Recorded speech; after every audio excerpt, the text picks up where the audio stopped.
तो स्वागत है आपका भगवान शिव की नगरी काशी के इस अद्भुत मठ जंगमबाड़ी में। यहाँ आते ही लोग शीश नवाते हैं, क्योंकि यहाँ हर तरफ शिव ही शिव हैं। सतयुग से कलयुग तक मठ में लाखों शिवलिंग, हर शिवलिंग पर लिखा पितरों की मुक्ति का नाम। आप दर्शकों में से बहुत सारे लोग, खासतौर पर युवा पीढ़ी, सनातन के इस अद्भुत मठ के बारे में नहीं जानती होगी।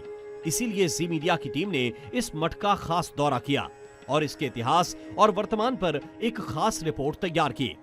जानकारी के लिए जब हम मठ के 86वें पीठाधीश्वर जगत गुरु डॉक्टर चंद्रशेखर शिवाचार्य महास्वामी से मिले तो छूटते ही उन्होंने मठ की प्राचीनता के बारे में बताया। जो हमारे पास जो एविडेंस है, जो दान पत्र है, उसके आधार पर और परंपरा के आधार पर बताया जाता है। वैसे तो परंपरा के आधार पर हमारा जो सनातन वीरशैव धर्म है, इसको सनातन होने के कारण इसकी परंपरा हम चारों युगों में मानते हैं। काशी के बारे में जो सामान्य जानकारी हर प्लेटफॉर्म पर उपलब्ध है, उसके मुताबिक काशी दुनिया की सबसे प्राचीन नगरियों में से एक है।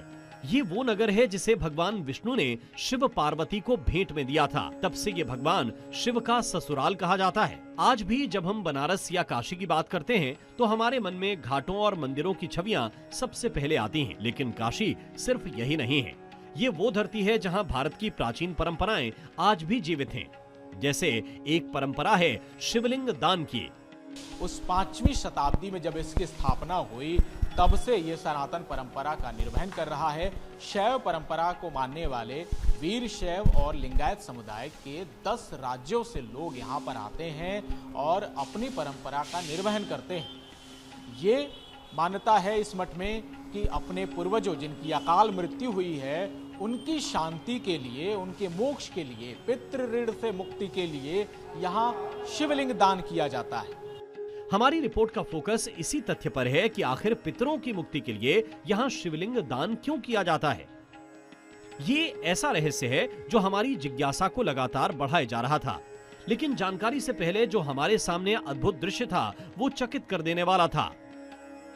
एक दो नहीं, बल्कि करोड़ों की संख्या में वहां बाकायदा नाम लिखकर शिवलिंग स्थापित किया जाता है।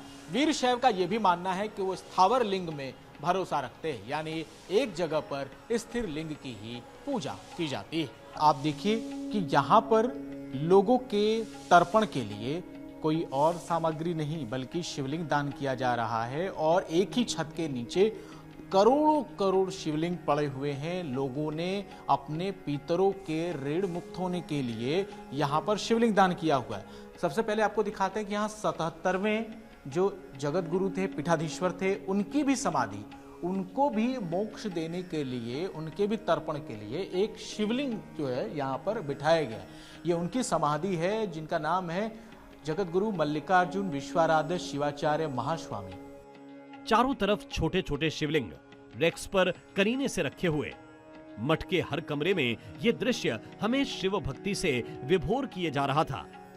इनमें प्रवेश आमतौर पर उन्हीं लोगों को मिलता है जिन्हें खास मंजूरी मिलती है, जैसे प्रधानमंत्री नरेंद्र मोदी, जो बनारस के अपने शुरुआती दौरे में इस मठ में आए थे। सामान्य तौर पर मठ के शिवलिंग वाले कमरे में उन्हीं को एंट्री मिलती है जिसे अपने पितरों के नाम शिवलिंग दान का विधान पूरा करना होता है। ये पूरा जो परिसर है वो कुछ इसी तरीके से शिवलिंग से पटा पड़ा है और ये जो रैक है, इसी में हर भक्त यहाँ पर जो लिंगायत समुदाय का है या जो शैव परंपरा में भरोसा रखता है, वो आता है और कुछ इसी तरीके से शिवलिंग स्थापित करता है अपने पितरों के तर्पण के लिए।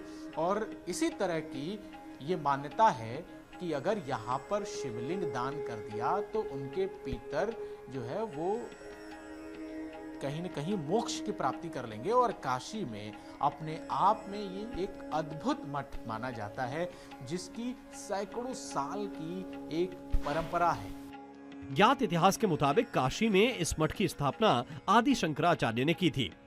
उसके बाद से सभी शासकों ने, यहाँ तक कि मुगल बादशाह ने भी इस मठ को प्राचीन और पवित्र मानते हुए संरक्षण दिया।